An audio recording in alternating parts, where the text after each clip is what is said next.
अयोध्या के राजा, चक्रवर्ती सम्राट, लाखों लाख दास दासी, नौकर चाकर, राज रजवाड़े, सब कुछ है।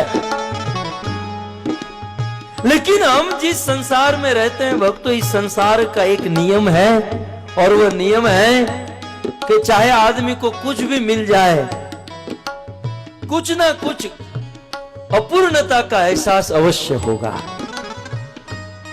यह जगत अपूर्ण है, हम लोग अपूर्ण है। हमने हमारी आंखों से देखा है कि 100 किलो की बोरी उठाने वाला एक मजदूर 100 किलो की बोरी अपने कंधे पर, चावल की बोरी उठाकर एक स्थान से दूसरे स्थान जाता है, लेकिन एक समय का भोजन उसको नसीब नहीं होता। दुनिया में कुछ लोगों को भूख लगती है लेकिन भोजन नहीं होता, और कुछ लोगों के पास बहुत भोजन होता है लेकिन डाइटिंग करते हैं।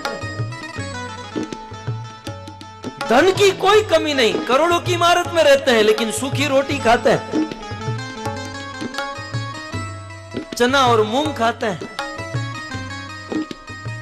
संसार में कुछ ना कुछ कमी अवश्य रह जाती है। महाराज दशरथ के पास लाखों लाख दास दासी, नौकर चाकर, राज रजवाड़े, सब कुछ है। 700 रानियां हैं दशरथ की। कितनी? 700 रानियां हैं। मुख्य रानी 3 है, लेकिन ऐसे 700 रानियां हैं दशरथ की। लेकिन दशरथ के मन में एक कमी है। एक दिन महाराज दशरथ अपने एकांत कमरे में बैठे हैं और उनके मन में यह विचार आ रहा है, एक बार भूपति मन माही,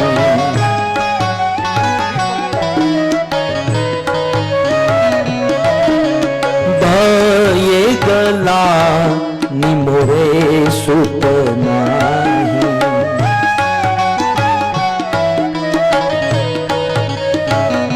महाराज दशरथ अपने एकांत कमरे में बैठे हैं और मन ही मन में सोच रहे हैं कि मेरे पास सब कुछ है, विवाह हुआ, इतना समय बीत गया, लेकिन मुझे कोई पुत्र नहीं हुआ।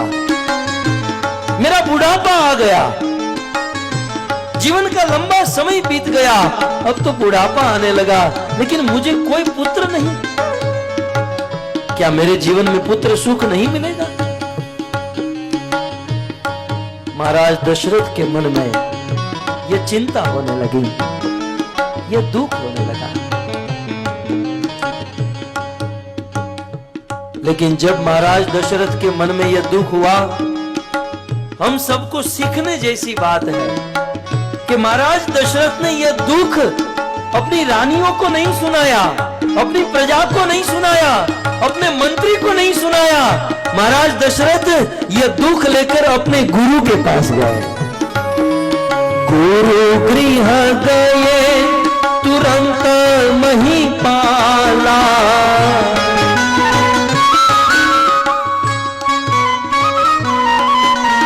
गुरु गृह गए तुरंत महिपाला,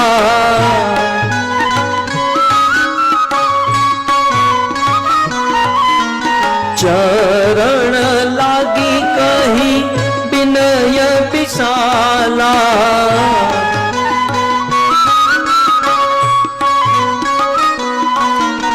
निज दुख सुख सब गुरु ही सुनाए।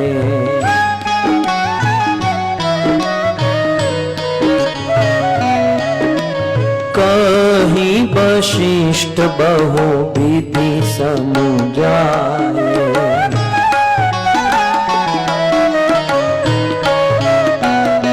महाराज दशरथ अपना दुख किसी को नहीं कहे, अपने गुरु को सुनाने लगे।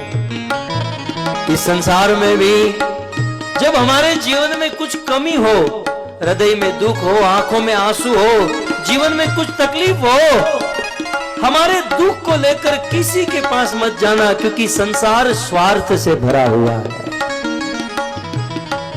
वो आपका एक दुख दूर करेंगे, 10 दुख और अधिक खड़ा कर देंगे। ये दुनिया है। और दुनिया में कौन हमारा दुख दूर कर सकता है, क्योंकि जिन जिन के पास जाएंगे सब रो रहे हैं, सब रो रहे हैं। इस बस्ती में हमारे आंसुओं को कौन पोंछेगा, इस बस्ती में हमारे आंसुओं को कौन पोंछेगा। जहां देखो उनका दामन भीगा लगता है, जहां देखो उनका दामन भीगा लगता। हमारा दुख लेकर दुनिया में किसी के भी पास जाएंगे, सबके दामन भीगे हुए हैं, सब लोग रो। यहाँ राजा हो या रंक, यहाँ तो सब रो रहे हैं। हमारा दुख एक ही व्यक्ति दूर कर सकता है, और वो है हमारा सदगुरु। सदगुरु की शरण में जाओ। गुरु गृह गए तुरंत महिपाला, बहुत सुंदर शब्द। गुरु गृह गए तुरंत, गुरु के पास जाने में देरी ना करे, तुरंत जाए, तुरंत। और एक शब्द आया महिपाला। महिपाल, मही माने धरती, पूरी धरती का पालन करने वाला राजा आज गुरु के पास चल कर गया। जब इस धरती के राजा को गुरु के पास जाना पड़ा, तो हम और आप क्या चीज है। हम सबको गुरु की आवश्यकता है। महाराज दशरथ गुरु वशिष्ठ जी की कुटिया में पहुंचे। वशिष्ठ जी खड़े हो गए, राजवी राजन आप मेरी कुटिया में? अरे खबर पहुंचाई होती तो मैं आपके पास आ जाता। लेकिन दशरथ ने कहा, गुरुदेव गुरुदेव, पानी प्यासे के पास नहीं जाता, प्यासा पानी के पास आता है। आज मैं प्यासा हूं और मैं आपसे कुछ मांगने आया। वशिष्ठ जी ने कहा, राजन तुम्हारे अयोध्या के राज में ऐसी क्या कमी पड़ गई कि आप मेरे पास आए? राजा दशरथ कहते हैं, गुरुदेव आपकी कृपा से सब कुछ है। गुरुदेव आपकी कृपा से लाखों लाख दास दासी नौकर चाकर हमारे पास सब कुछ है। लेकिन मेरी 700 पत्नियां, मेरा विवाह हुआ इतना समय बीत गया, लेकिन मुझे आज तक कोई पुत्र नहीं मिला। गुरुदेव क्या मुझे कोई पुत्र नहीं होगा?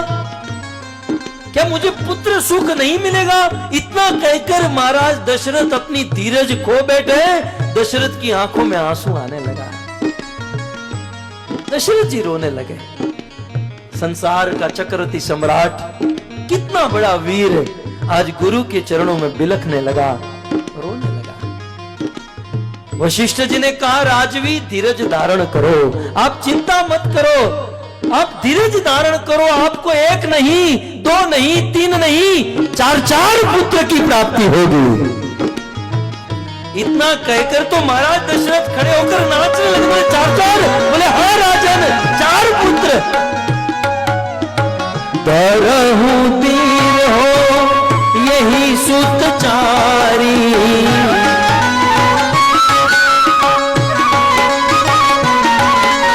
त्रिभुवन विदित भगत भयहारी।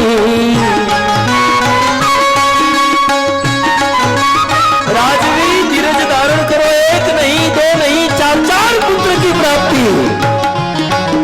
इस संसार में रघुकुल को उजागर करेंगे, धर्म की स्थापना करेंगे, दुष्टों का विनाश करेंगे, और महाराज आपके कुल की ध्वजा लहराएंगे, आपके रघुकुल का डंका बजाएंगे।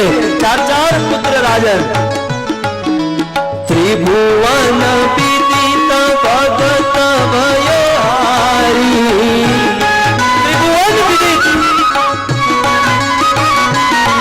चाहत मुनि संता कमला कंता, बलवल संता बलवंता, शक्ति ब्रज धारण धर्म सुधारण सुधारण। कई कई के कारण नाद विभारण, असुर विदारण बदबारण, भव सिंधु तारण जनिय विचारण, अवतारण भगवंता।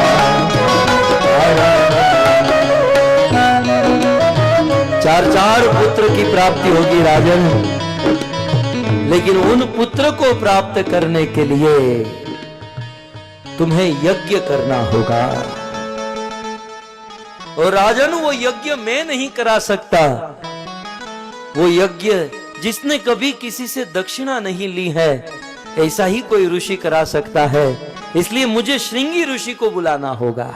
श्रृंगी ऋषि को बुलाया, सुंदर यज्ञ कराया और भक्ति सहित आहुति दी और अग्नि देवता प्रकट हुए, सुंदर चरु प्रदान किए।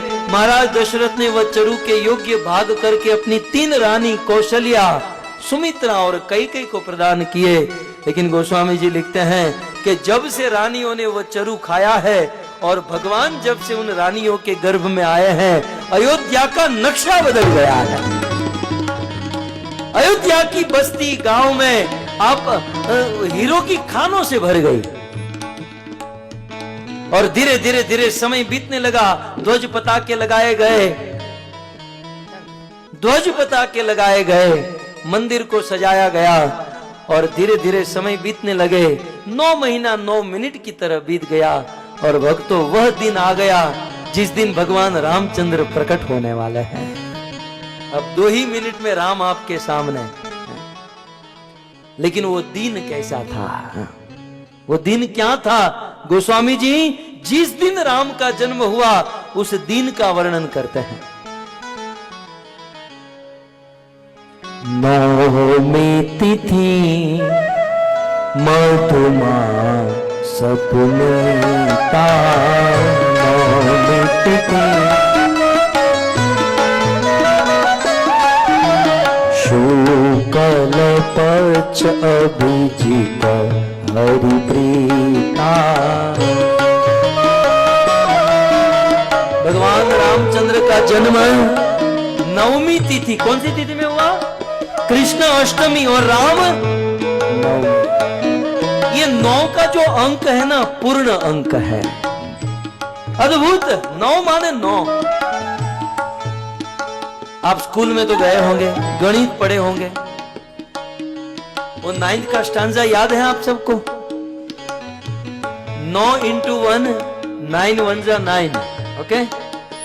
9 2 18, 1 और 8 9, 9 3 27, 2 और 7 27, 7 और 2 9, 9 4 है 36, 3 और 6 9। पहले से लेकर अंत तक आप घर जाकर गिन लेना, बिल्कुल समान बना रहेगा। 9 9 9 9 9 ही 9। यह है रामचरित्र, पहले से शुरू से लेकर अंत तक समान मर्यादा में। लेकिन कृष्ण चरित्र, अब 8 का अंक ले लीजिए। 8 1 8, 8 2 16, 6 और 1 मतलब घटा। आप घर जाकर देखिएगा, कभी घटता है तो कभी इतना कूदता है, कभी पीछे आता है, कभी आगे जाता है। गोस्वामी जी कहते हैं कि जिस तिथि में राम का जन्म हुआ उस नवमी तिथि को प्रणाम करता हूं। नवमी तिथि मधुमास पुनीता। नवमी तिथि मधुमास, चैत्र मास, शुक्ल पक्ष, अभिजीत मुहूर्त, बुधवार का दिन और मध्य दिवस। कृष्ण अंधेरी रात में आए, काली रात में, क्योंकि काले काम करने थे, चोरी करना था। लेकिन राम उज्जवल चरित्र, मध्य दिवस, ठीक दोपहर को 12 बजे।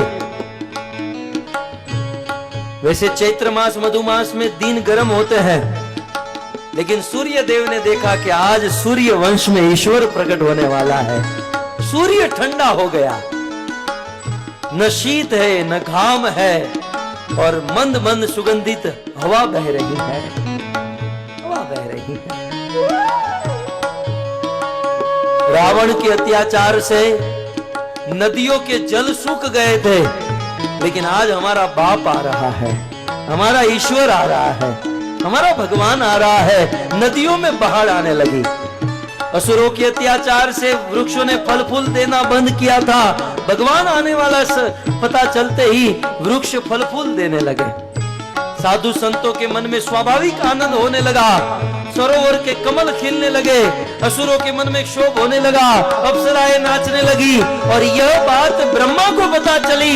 ब्रह्मा, शिव, इंद्र, चंद्र, वरुण, नारद सब लोग भगवान को स्तुति करने के लिए अयोध्या के आकाश में प्रकट। स्तुति करहि नाग मुनि देवा, सब लोग स्तुति कर रहे हैं। स्तुति करहि नाग मुनि देवा,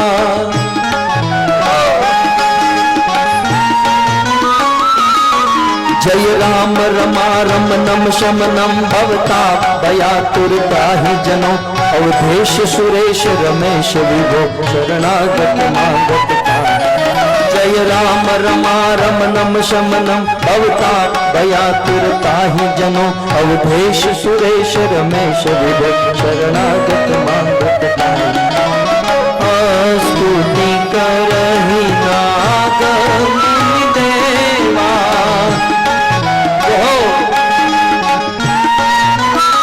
सारे देवता स्तुति करने लगे। नाग, मुनि, देव सब लोग भाव से जय राम रमा रमनम शमनम भवता भयातुरताहि जनो, अवधेश सुरेश रमेश विभो शरणागत मागत पाहि। जय राम रमा रमनम शमनम भवता भयातुरताहि जनो, अवधेश सुरेश रमेश विभो शरणागत मागत। जय राम राम राम सीता राम राम राम, राजा राम राम राम सीता राम राम राम।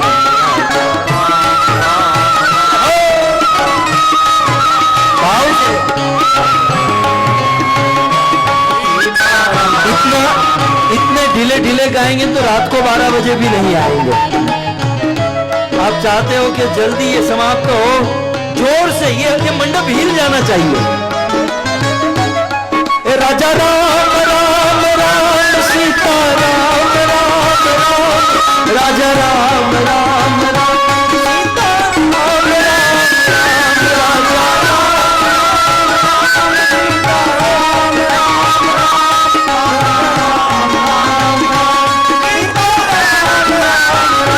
राजा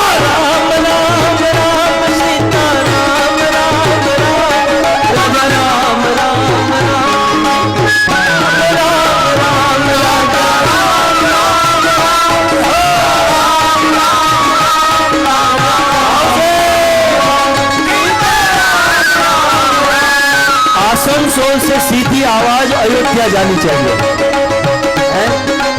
और खुश खबर दे दूं आप लोगों को कि भारत की आजादी 50 वर्ष बीते, लेकिन राम को आजादी नहीं मिली थी।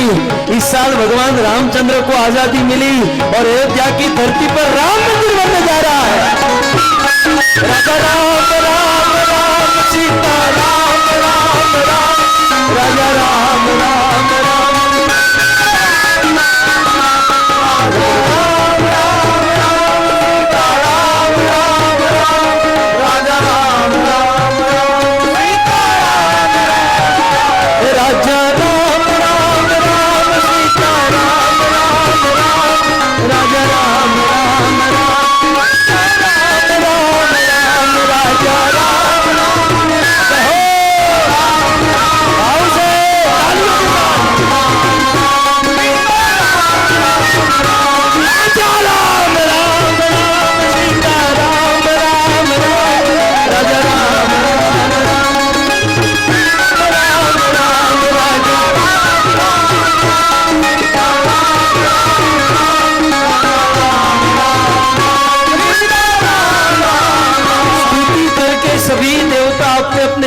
वापस लौट गए।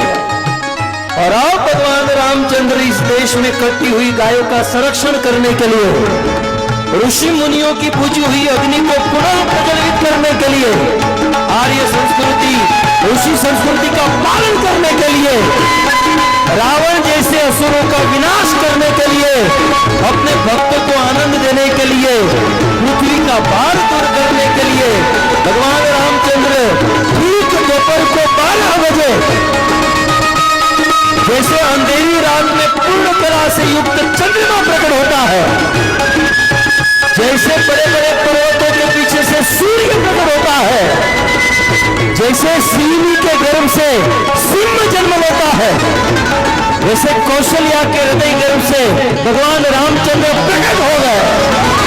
रामचंद्र भगवान, रामचंद्र भगवान। अवध में आनंद भयो, जय हो राजा राम की।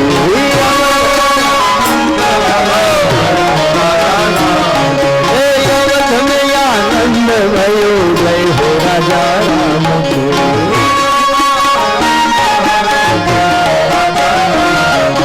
जय हो राजा राम की, जय हो बाल राम की।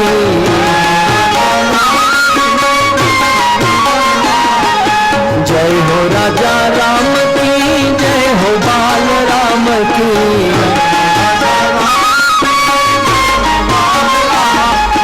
अवध में आनंद भयो, जय हो राजा राम की।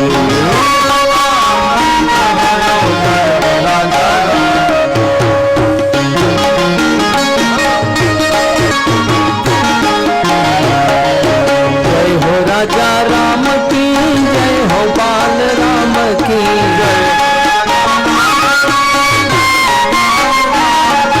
जय हो राजा राम की, जय हो बाल राम की।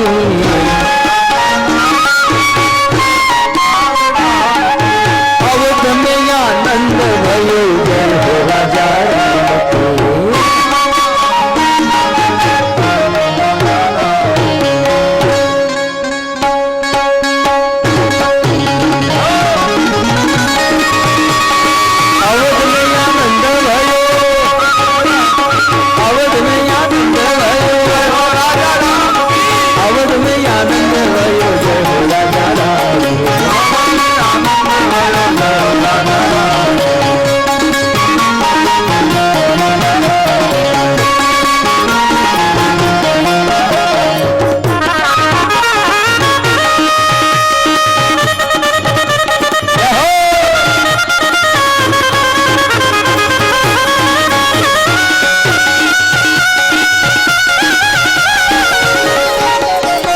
सीताराम तुम्हारी जय जय हो, सीताराम तुम्हारी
रामचंद्र भगवान की जय, श्री राम लला की जय।